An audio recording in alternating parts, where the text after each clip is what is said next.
Many people have the experience of feeling alienated by the sciences as they're often taught in school. You can hear many horror stories of a chemistry class or a physics class.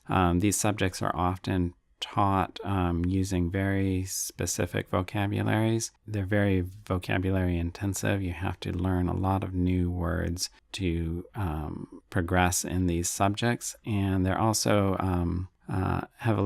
they're often articulated in mathematical terms. So if you struggle to make sense of things mathematically, typically you're going to struggle in physics, chemistry, even biology down the road.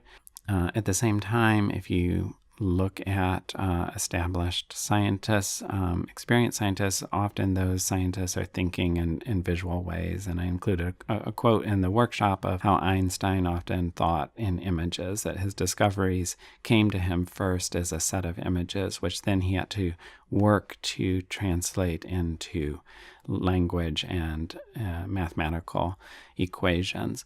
So it's a visual approach to science is something that is inherent in science itself. And if we incorporate that in our science instruction, I believe that opens the doors to a broader set of students. It provides pathways in for a greater range of students, and we need, is a matter of justice and democracy. We want our learning to be accessible to a broad array of people, and for the benefit of science, we want a broad array of people thinking about the natural world.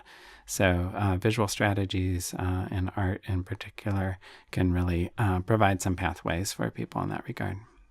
But I want you to find a partner who is not at your school and take one idea from this morning and talk about how you might apply it in the classroom. I know I've heard some of these conversations already, but try and find someone you haven't spoken with yet and talk about one way that you might take one of the ideas from this morning, alter it, right? Nothing needs to be lockstep here. Think about the age of students you work with, the particular context of your school, and how might you apply one of the ideas from this morning in your class?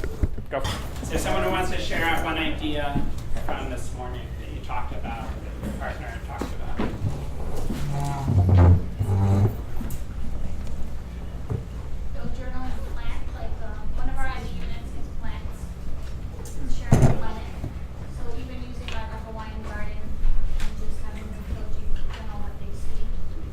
So having a garden at your school, and then field journaling about the plants. And this is what first grade.